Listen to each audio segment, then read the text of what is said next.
Welcome back, fellow shop rats. Well, today's the day. I hope we're going to be blowing color inside the cab on the 86 Dodge D150 pickup that we've been working to see if we can paint this truck for under $500. And we are so far well on our way to accomplishing and meeting that goal. I've got to get the shop heated up to temperature. I like to have it up to about 70 degrees in here when I paint. And because the way this place works without a paint booth and so forth, I have to get the shop up to temperature, spray the paint, get the shop up to temperature, shut the heat off, spray the paint, let it become pretty much dry to the touch, and then turn the heat back on to dry everything out. It's kind of an ordeal process without a real paint booth, what we have to do here. So I got to get the gun cleaned up because we haven't sprayed since last spring, and well, stuff just always needs attention when you haven't used it for a while, even though I did clean everything up good before I put it away. But we got to dig into it, and the shop's got to come up to temperature, and got to do a little scuffing in there, which I'll share with you. We got lots of stuff to do, so today is probably a good one to learn a few things, and I'll probably learn a few things along the way myself. So let's get after it. Don't go away. This is going to be fun. I'm Mike. This is My Cars Shop. There we go. I just spent quite a long time getting the paint gun to work. It was spraying fine. I clean the gun real good when I'm done, and then I fill the cup with lacquer, and I throw the tip and everything inside the cup and just leave it sit. Well, as happens with this plastic cup, which I hate, I have some aluminum cups that I use, but I just haven't been using them lately. But as happened, the top glued itself on, which isn't abnormal. So I had Becky come out and help me, and the two of us, we managed to work together to get it off of there. It's old. I've had this paint cup at least 30 years, and I need to get some of that gun cleaner. You can just soak everything in. I've never used that. I always just use lacquer thinner. But anyway, so we got it apart, and it was full of lacquer thinner, of course, with the parts inside, and everything was good. And I cleaned everything up, blew it all out, ran a little cleaner drill bit type thing through all the little orifices. I always do. I just have a routine that I go through when I'm getting ready to spray to make sure that there's no block passages and all that stuff, and make sure that there's no stuff stuck in the gun that's going to go into the paint. And got it all back together again, and the fan wouldn't work. It was just wide open like this. So understanding the gun, how I do, there's two orifices inside that you control with this knob on the side, how much air goes through one. And the more air goes through the one puts the air closer to the center, which makes the fan very narrow. And then the two outside ones, so it's the ones down in here, and then the two outside ones here are the ones that cause it to fan out wider. And so it makes it open. As more air goes out there, the more the fan starts to do this. And it was all out there and nothing in the middle. And I couldn't figure out why. Well, dummy me, there's a little black ring in there that has a little pin back behind the nozzle of the gun right here. There's a little black. I'll take this apart sometime and show you and explain how the paint gun works, but not today. That has a little pin that has to go into a little pocket. And apparently I had it clocked off and it wasn't in position, so it wasn't allowing air through the other passages. So taking it apart and put it together again about 7.2 times, I finally figured out why the problem was. I mean, I knew the theory behind it, but I just didn't realize that when I was putting the tip back in underneath there's parts in here that thread underneath this part, and it would slip out of position and get out of clock, and that would block off that port passage. So finally I learned how to just put it on part way and make sure that the pin went in and got it all together. So like I said, sometime maybe for a talk about it Tuesday, I'll take the gun apart and show you the different pieces and parts and how it works and stuff like that. That seems like a pretty interesting topic, so I'll try to remember to put that in my notes. But anywho, the shop is not up to temperature yet. I decided to focus on getting this done, so I'm going to go crank the heat up. I'm going to go get some food, and then we've got a little masking to do on the parts that we've painted, and we'll be ready to rock and roll and shoot the inside of this cab. This is the part of the job that probably I hate the most because it is so time consuming just masking and covering everything up. But if you get overspray all over your nice paint, then your paint job is going to look like crap. And that's part of the reason we're doing inside the cab first. Get that done. Then this is going to have to set for a week or so while that paint cures, because I don't want to stick tape to that fresh paint that could potentially peel. But we're going to have to go through then when we paint the outside and mask all the windows and everything off. And I've got the foam to put in the door jambs and all that stuff, because that overspray will potentially ruin a paint job. I'll true confessions. When I was young, very young, I worked in a dealership and I used to do a little bit of paint work on the side. And we had a Jeep that had a crack in the cowl right on the front of the hood, and they wanted me to, just as a side job, go ahead and fix that and paint it. So because I had done a bunch of paint work and stuff before, and I was known for that even as a 25-year-old kid, and I just didn't. I knew better, but I just wasn't thinking. I was in a hurry, so I went ahead and fixed that, painted it. It turned out beautifully, but I didn't cover the entire vehicle. I only covered like within, I don't know, 2 feet of where I was spraying, and the whole vehicle ended up getting covered with overspray. And it took a couple of days of going through and sanding and polishing and cleaning. And if I had just taken an hour to put a tarp over the whole vehicle, none of that would have happened. So lesson learned there. Make sure stuff's covered up when you're spraying. Now, let me clarify that I don't always cover everything in the entire shop, because from experience of doing this stuff since I was about 18 years old, I've learned where the line is between direct overspray on something and something that's on the other side of the shop, how much I'm spraying and all of that stuff. So you'll see sometimes where I will cover a car, and then you'll see other times I don't cover a car. And it's just sheer experience of knowing how far overspray is going to get over and stick to things and not stick to things. And I get some flack sometimes on the channel. Cover that up over there, yada, yada, yada. It's like, yeah, that's not really an issue, but I get it. I do understand. I know where people are coming from. But again, you do it your way. I'm sharing my way. So my way isn't always everybody else's way, but it's a way. Remember, if I didn't do controversial things, you guys would have nothing to comment about.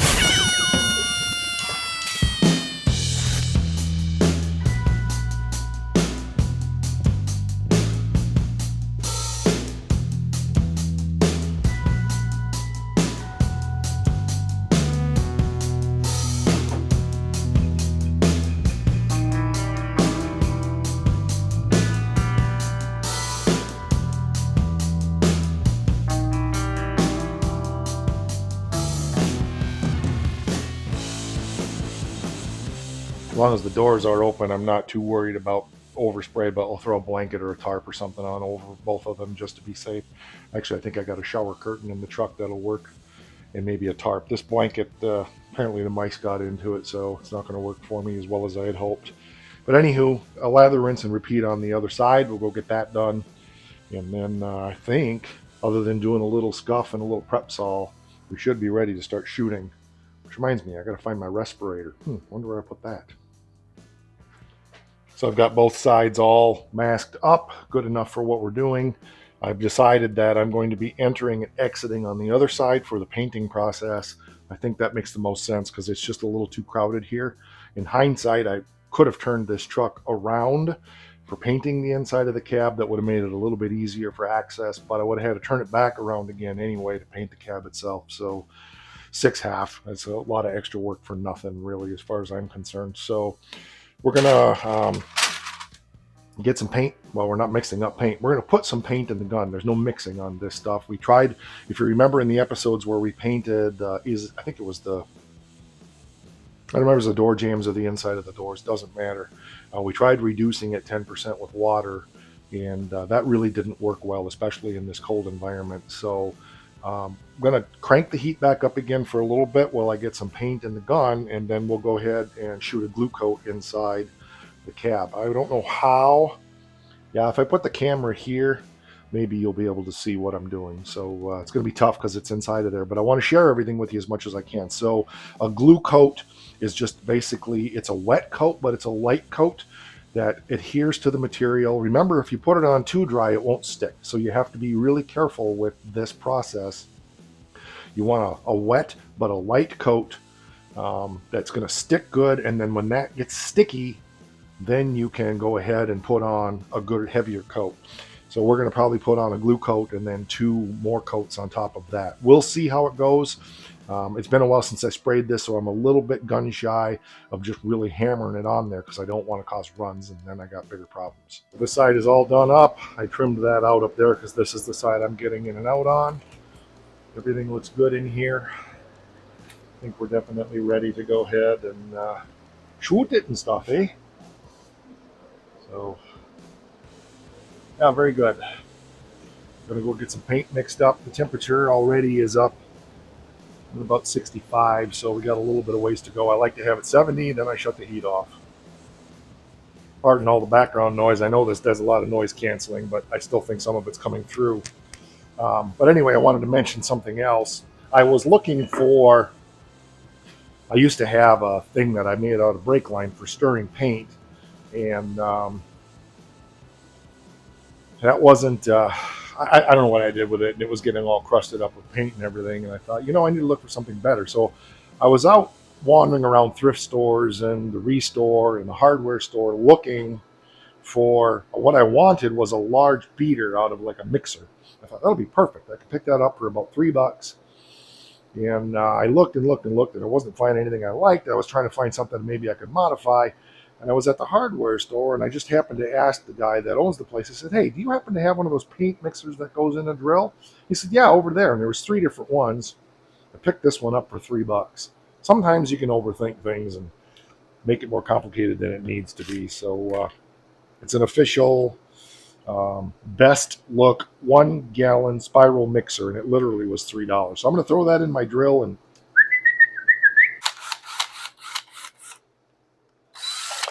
yeah.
Nice thing about this paint being it's water based and I'm not reducing it at all is whatever's left in the cup, I can just put right back in the can.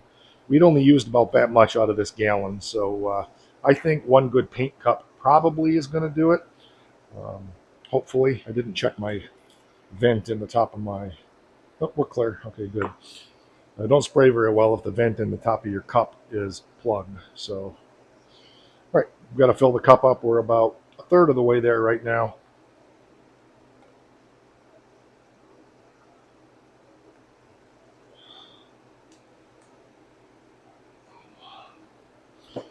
So as soon as that's full, put the lid on. We'll go shoot. And I did find my respirator. Oh, I should have brought my spray gun holder over here because I gotta try to put my mask on. Maybe there's a place I can hang it. That works. Okay, good. Don't fall. Don't spill. Behave yourself. All right. You're not going to hear me very well because of the respirator, so I'm just going to go ahead and spray this thing.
First coat is on, and we used about a third of a cup, so we're going to be good for a second coat.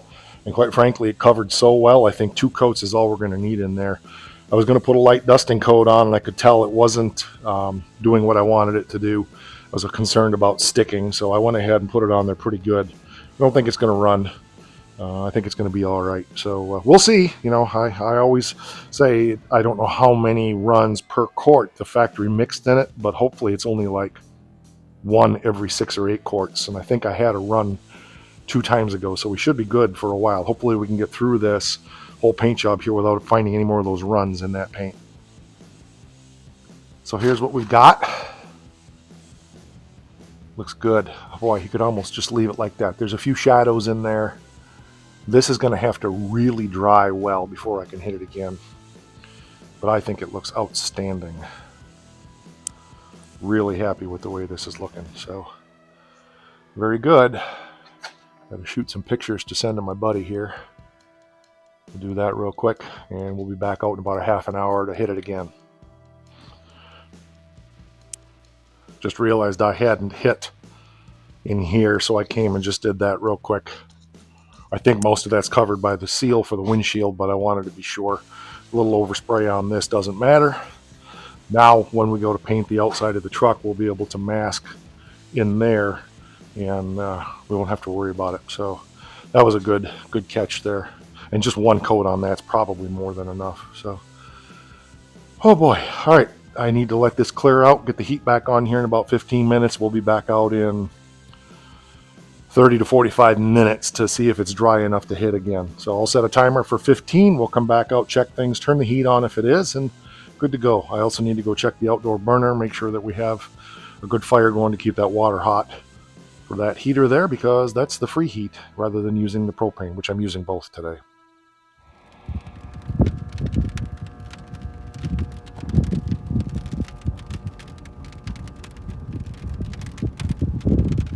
Been about 25 minutes. Everything is dry to the touch.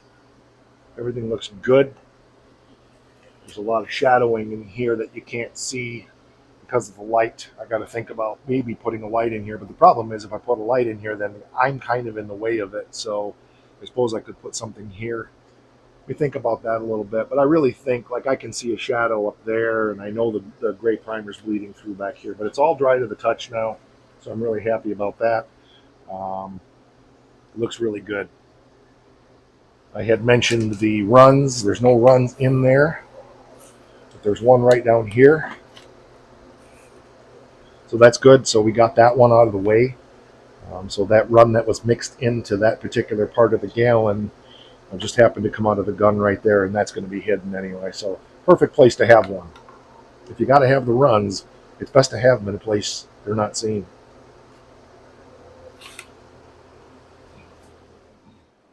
So it's dry enough to shoot right now, but I can't shoot it because it's not warm enough in here. Got both furnaces fired up, and I might even turn the electric on just to get it done a little faster. And bring it up, and 65, 70 degrees, we'll be ready to shoot it again, eh? Just waiting for the propane furnace to shut down, then we'll shut down the wood heat, and we're ready to hit it one more time. Hopefully those bleed through spots from the gray primer are gone this time. I'm going to crank the gun up a bit more. One thing I wanted to mention as I was walking out here to the shop, if you're using this water-based Magic automotive truck industrial paint, I don't know about other water-based paints, but this one, remember it goes on super thin. And what I found in the little bit I've used it so far is temperature's huge. So the cooler your temperature is in the shop and the cooler the metal you're spraying, the more careful you have to be with it because it will run. And it's just like any other paint product. I've sprayed pretty much every brand of product out there within reason, and each one has its own little quirks. This is the first time I've ever used a water-based paint, but that's one of the things I've learned with it so far is, if your temperature isn't up high enough, you have really got to be patient with the product. Better to have to do 3 coats than get runs and have problems and have to start over again and all that stuff. That would just be a pain in the tuchus. Hopefully that'll help. Got my ring light in there. It'll help me see a little bit better, but it'll also help you guys see a little better what I'm doing too. So trying to figure out the best camera angle here, and then we'll be getting after it. As you can see, we're just about 70 degrees in here right now, so that's about perfect.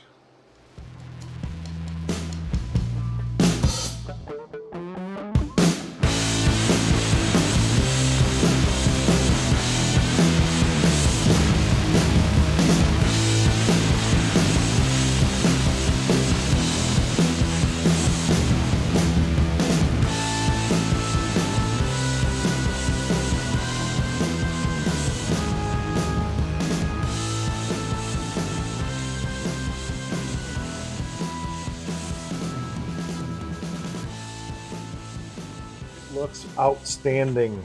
I couldn't be happier.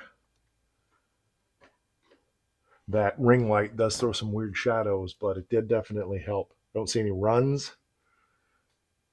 Maybe one over there in that corner. Maybe. But it'll be behind the seat, so I'm not worried about it. All the visible parts are good. What I really wanted to show you guys is there was some bodywork blemishes in here that I purposely didn't finish. I roughed it, but I didn't get crazy with it. Look at how it's just gone. I mean, you can't see it. That's the beauty of white, is it definitely does hide stuff like that. I'm thrilled with the way this turned out. And again, if it would have been black, I would have gone much further. But for the context of a work truck, it's perfectly fine. The roof looks good. Yeah, he's going to be really happy with this for sure. And the nice thing is it's going to match the doors and everything. Um, I could hit it again, but I think I'm going to call good enough, because every time you spray, there's the potential for something going wrong. If it was an outside coat, I would definitely hit it more, but in an interior, I think we're good. We'll let that sit for about 15 minutes and tack off. It's supposed to have about a 10-minute flash time, but again, in this non-perfect environment, what's our temperature down to right now? Yeah, we're down to about 65 already, so that should flash off. I touched a couple spots, and it's definitely still wet, um, but I think we're good. It's going to look nice now because the top of the cab is going to match the doors and everything, so it's not going to look so disjointed. Gonna let that flash off for 15. Come back out, fire the heat up, and let that dry for a while, and then we'll come out and peel everything, all the tape and everything off that we put on today, and just get a good look at it. Well, and that, boys and girls, wraps the interior. I thought I had some bleed through on the gray primer up there. If you look in the pictures, in the video from that side over there, you could see spots, but I got right down in there and laid up and looked, and there's not at all. So I think this has really turned out good. If this was the outside of the truck, I would definitely hit it with one more coat. But on an interior, I'm going to call well enough alone. One of the things that's hard about painting inside of something like this is the paint doesn't lay down. Because you're shooting up here, where on a flat surface, the paint is laying down on it. On this one, it's all sticking up, and it's just harder to paint, in my opinion, stuff like that. And like I said, this was the part of the job I was hoping to not have to do, but once I got digging into the back window and everything we had to do to fix that window channel, there really was no choice. And then when I saw the doors, with the door inside of the doors painted and how it just looked horrible against the cab, I knew there was just it had to be done. So I sent pictures to my buddy. He's happy with it and says good to go. So now we'll move forward on finishing the exterior prep. But I want to get all the paint, or not the paint, but the tape and everything peeled off right now and get it just kind of, I don't like leaving tape and stuff on for very long because the longer it sits on, the worse it can be. Now, I know I left it on the doors and stuff like that, but that tape is not on fresh paint. That's on the old paint. All of this stuff is on fresh paint, and I don't want to leave it on there too long so that it bites into that paint. And then when we peel it off, we end up peeling paint off for some reason. It just makes me really nervous.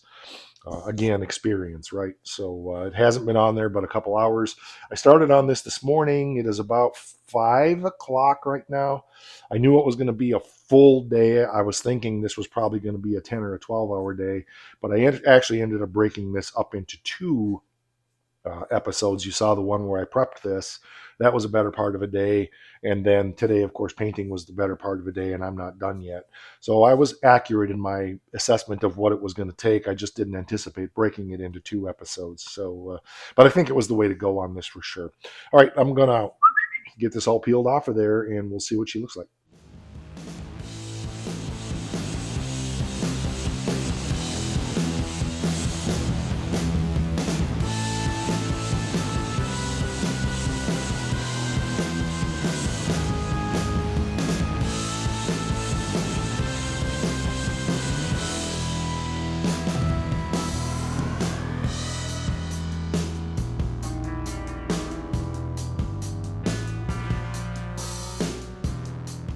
Isn't that pretty? Now our doors match everything, and of course it's going to have the seal on there. It's going to look good. See a couple minor dry spots in the ceiling, but it is what it is. Um, yeah, again, it's glare more than anything. I thought they were dry spots, they're shadows. It's just really bizarre. Probably turning this light off here would help. Could also change the color balance on this light. I don't use this thing all the time, but it is nice to see all the different colors this thing has.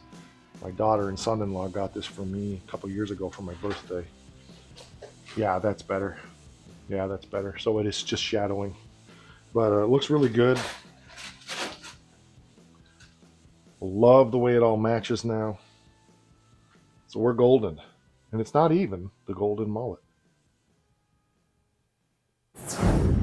You've heard me say it 10.6 million times on this series. It's not a show truck. If it was a show truck, I would not be using water-based paint. Um, this was an experiment. If I have a vehicle like this vehicle, my friends, that we want to just do a quick and dirty paint job, make a nice driver out of it, and so forth, is there a relatively inexpensive way to do it? Now, the amount of labor, it's going to be a lot no matter what. Show job, obviously, 4 times as much as we put into this, but to make a respectable driver quality vehicle, um, for the cash we have out and the time, it's nice. And so far, I'm fairly impressed with this Magic water-based automotive paint. So this is what it is. Magic Diamond Hard tractor, truck, and automotive paint. It's an industrial acrylic enamel. It's water-based. Flash time is about 10-15 minutes. Dry time is about 3 hours probably in this shop. We've used probably a quarter of this, so I'm guessing we may have this truck done and not even have used a full gallon. But we have a second gallon just in case. And of course, if we don't use that second gallon, then the cost of this project goes down by, I think this was $75 a gallon for this paint. So would this be something that I would recommend for the novice guy who's never painted before? Sure, why not? But I would say the more painting experience you have, the better experience you're going to have using this product. On the other hand, having been painting for almost 40 years, I have certain habits and what I expect things to be like. And so with no experience, I might have actually gotten along better with this quicker. But, I've used base coat, clear coats, the traditional, solvent-based type stuff that have been thin like this and had to learn how to use them. And I've used stuff that's been so thick it's ridiculous. And every product is different. I prefer Nason products with a solvent base. That's what I generally use. I've used other brands, the DuPont based brand products I get along better with than anything else. I find it the most forgiving. That's just my experience. Not everybody's experience is the same. So I think that wraps this up. I appreciate you being here. I need to get the heat fired back up and let this stuff dry for a while. We'll come out and get the shop shut down in a bit. But it's been a fun little day. My back is feeling it from being overhead for the last couple of days. Plus, we cut a truckload of firewood yesterday. So I need to go and alleviate some pain in the back. But it's all good. We'll catch you on the next one, and we'll be back on this soon to paint the outside of the truck. What challenges and problems will we have? We don't know. Stick around. Catch you on the next one.